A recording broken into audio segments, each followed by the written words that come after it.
Hello and welcome, friends. Glad you're here for another episode, another session. Today we'll be getting started proper on the Lost Citadel of the Scarlet Minotaur using the Shadow Dark Quick Start set. So that's what we'll be doing. You can see that I already have my setup here. I'm going to be using Solo Dark, so I have my Oracle here. Got my dice on the left here and some old coins to use as my luck tokens for my heroes. Now we'll grab the heroes and we'll kind of spread them out a little bit. These cards are pretty thick, so they're kind of nice and sometimes kind of hard to get a good grip on. Kind of slide those away. Now, just as a recap, we will be using Solo Dark as the rules to help play through the game, and I will be playing as much as possible from the quick start guides themselves. So that's where we're at. And I'll grab my trusty graph paper here. This is what's going to tell us where our players are at in comparison to the all-knowing DM side of things. So we'll get that prepared with our pencil here.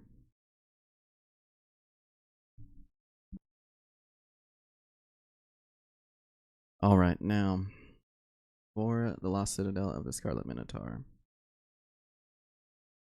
Let's see here. The Red Devil will find you one way or another. Muggin's Green Bottle, renowned tomb robber. Interesting. You can find a video walkthrough on the Arcane Library's YouTube channel. Go over to their YouTube channel, Arcane Library. You can see Kelsey Dion herself go through the adventure for you. Alright, let's see what we got going first of all. We got our background. We know a little bit about the dungeon. And some rumors. Now, let's see here. I think for the group, it's possible that each one will come with a rumor about the dungeon. And it's somewhat important to establish why they're here. The adventure itself doesn't really do much about that, aside from saying here in the player's guide. So it doesn't give you like an explicit reason to be here. So you kind of have to infer some things. The first off is right here, page 7. Shadow Dark RPG is a fantasy adventure game where you and your companions delve into buried ruins, lost cities, spider-infested forests, and even fearsome dragon lairs in search of gold and glory. So we're just going to assume that our hero's primary objective is gold and glory, which is always good. So that's why our heroes are here. Now there are 4 of them. Let's see how many rumors they have. We're going to go ahead and do a d4. 1 rumor. Nice. Alright, let's see what rumor it is that they get. They get number 5. Opportunistic gray-furred beastmen haunt the shadows. Alright, so our heroes, they learn about the this lost citadel, and in the process they learn that there is these opportunistic gray-furred beastmen that haunt the shadows. That's just right in the adventure there. Just rolled a 5. Alright, so after some journey of unknown length, our heroes arrive at the Lost Citadel. Let's see. Cicadas buzz in the arid scrubland around the Citadel. Thick sandy blocks and coral red columns hold up its tiered rooftop, which is about 30 to 40 feet high. The enclosed interior is cool, dark, maze of vaulted chambers and halls that funnel into a central courtyard. All right, our danger level is risky.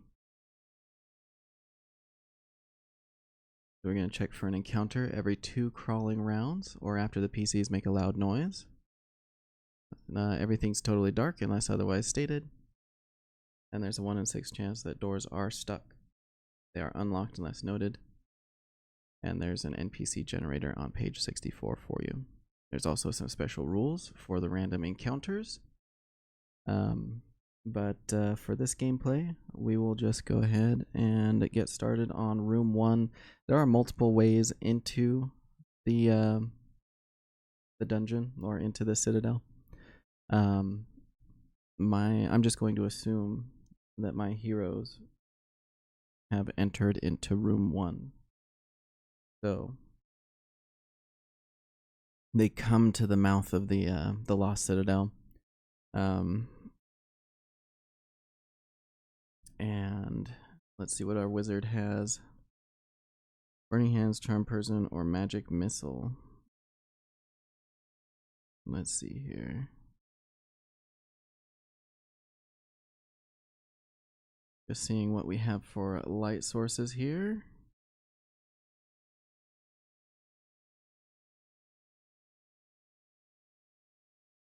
Couple of torches and some oil flasks, but no lantern, which seems odd to me.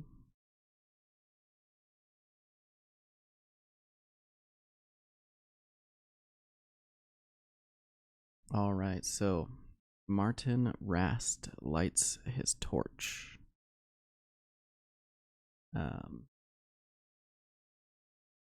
Pack of torches. And we're going to have 10 turns. So I'm just going to pull out a little post-it note. We'll just go ahead and set it right up here. We'll label it torch. And at the end of 10 rounds, have to keep track of that, basically. All right. So our heroes come to the entrance. And they see this long hallway, about 40 feet long. And we'll go ahead and we'll just do a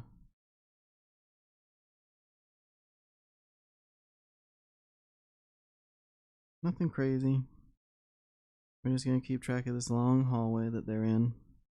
And it ends at double doors.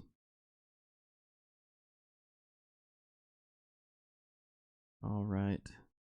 So Zaldini the Goblin will suggest that Martin takes the lead. Hey, Martin, take the lead there. Go up and check that door, would you? Martin is a quiet individual, so he'll go ahead and sneak up. He is a thief, so he gets advantage on sneaking checks. Put this d6 out of the way. And he got a 13 as he sneaks up and he's going to listen at the door.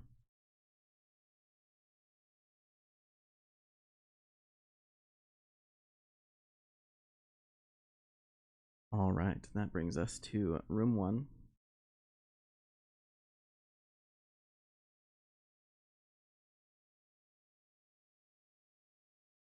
And let's go ahead and have our heroes. Oh, I rolled the wrong dice for advantage. I rolled a d12. All right, so still a 13. Martin will move forward. The rest of our party will kind of hang back a little bit as not to alert the any inhabitants on the other side of the door. And he's going to give a listen. Let's see what he hears. And that is going to be a wisdom check. He gets a +1. It's pretty excellent. He has an 11. All right, let's see here. So, question is how hidden or how quiet is anybody on the other side of the door? According to room 1, we do know that there is an eder cap on the other side of the door somewhere. But what are they doing there? Let's go ahead and roll a stealth check for the eder cap. And for that, we're going to need eder cap stats.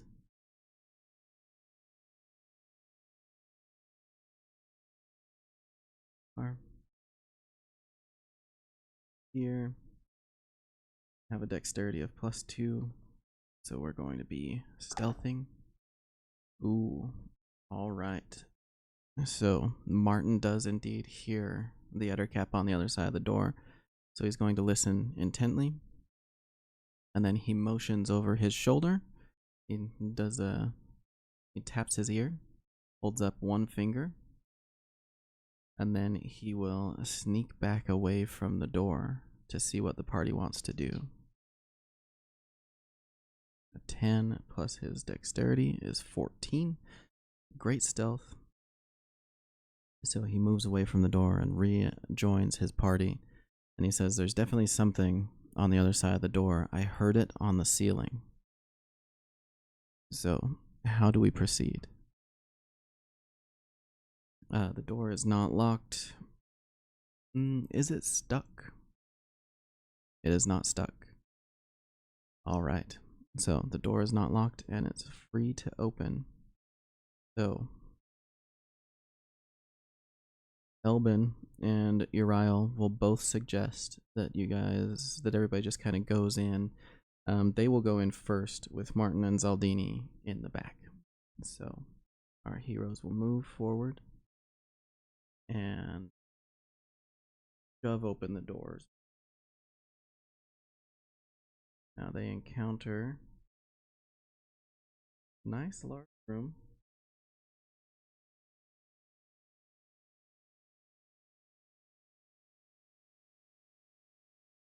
Large room, couple of exits in it.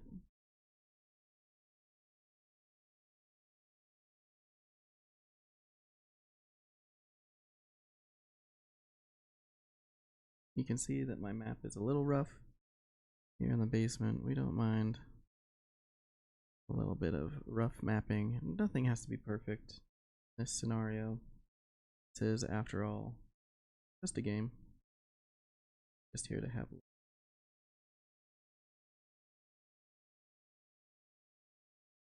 see what this experience is like. So we're just here to have fun, have a good time. Our party enters the room, and Martin will point up at the ceiling, quickly identifying where this creature is, and it is an eder cap crawling across the ceiling.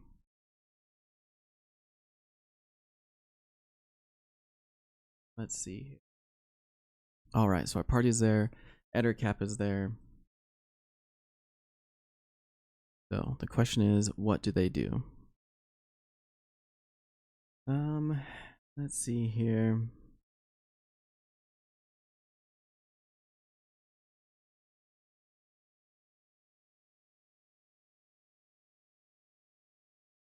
It will flee if attacked, but what do the eder caps want is the question.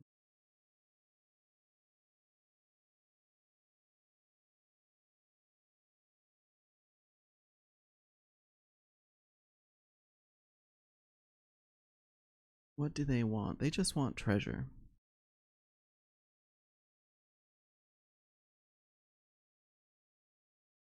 Who's our most charismatic individual? Looks like it's going to be Martin. So Martin calls up, "You there, what manner of creature are you?"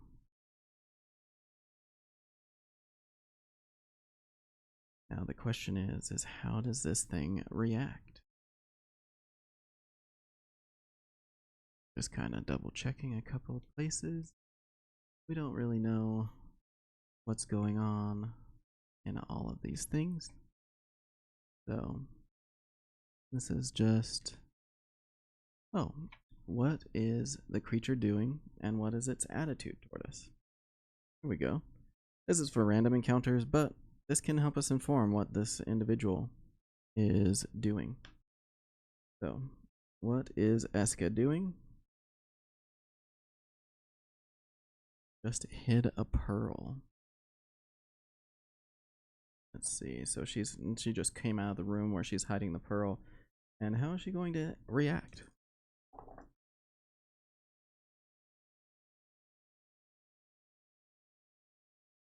Alright, so she cowers. It says that she's going to be suspicious plus a +2, 5, 6, 7, 8, 9. It says she's going to be suspicious, but that puts us at neutral as a response. So she cowers kind of behind a column and calls out, I'm not here to hurt anyone.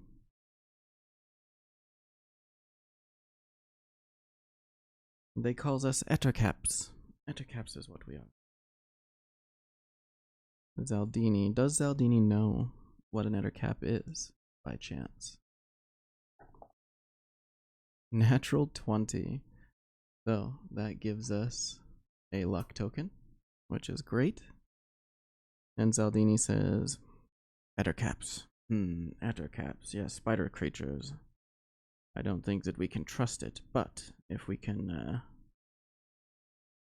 we don't necessarily have to fight it if we can reason with it. And to which Martin will consider things and says, do you know the lay of the land in this dungeon, in this citadel? And Eska calls back, yes, I've been exploring. And she kind of peeks her head around, and she's got these bulbous eyes and these little pedipalps that are kind of twitching at her mouth level. And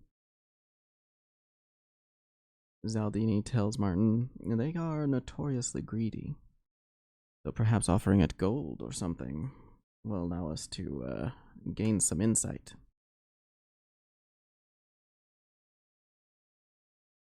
And Martin suggests, and Martin thinks about it, and he says, what can you tell us about this dungeon, or this citadel that we're in?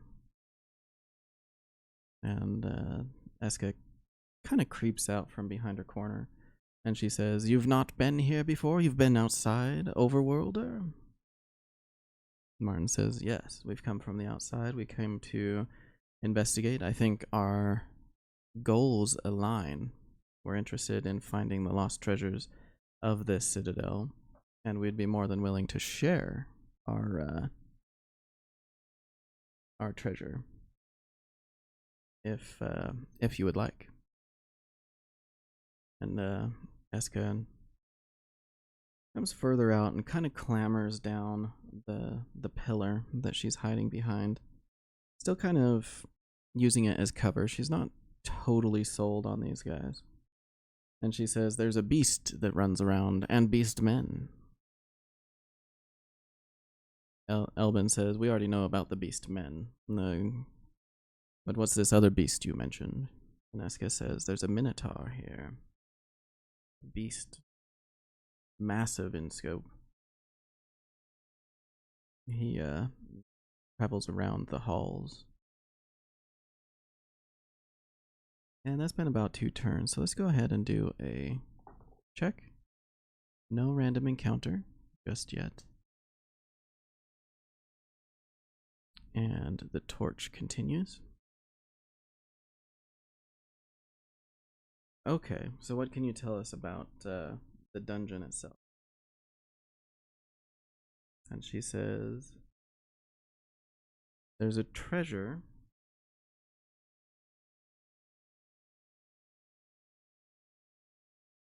in a room farther away toward the northeast. That, but none of us have been able to get to it. A blade of some sort. And how do you avoid the beast that comes through here, this Minotaur? And Eska says, I just climb and hide on the ceilings. Uriel will say that's not an option for us, unfortunately. We'll have to be extra cautious. Alright, now will Eska report the statues?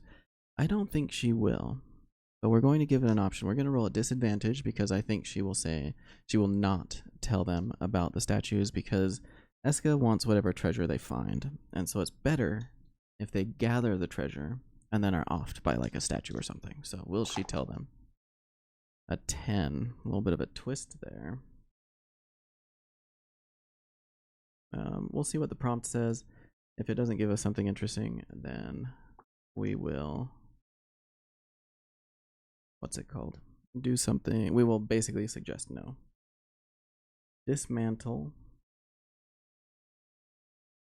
obstacle. Dismantle obstacle. Interesting. She tells them that there are Minotaur statues with gems on them.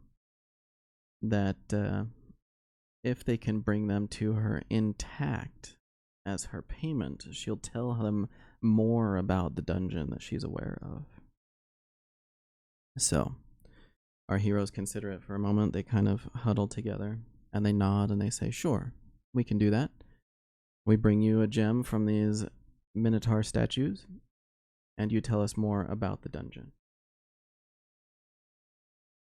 So she says that this area to the east is Ettercap area. She tells them that they're allowed to go through and she will speak to her people. But that if they damage or, hurt any Ettercaps, then they will no longer have this alliance. All right. So our adventurers nod and they say, well, is there a way to this treasure through your area? And Eska says, yes. Yes, there is. All right, so Elbin suggests that they first track down that treasure of the great sword. This sword that's locked behind this trap or this trick. And they'll map along the way what they discover. And that they will come back and talk to Eska once again after they've done their investigating. I think that's it for this episode. We'll see you next time. Please like, subscribe, comment below the word Eska or Eska's up to no good, because you can never trust spider people. And we'll see you next time.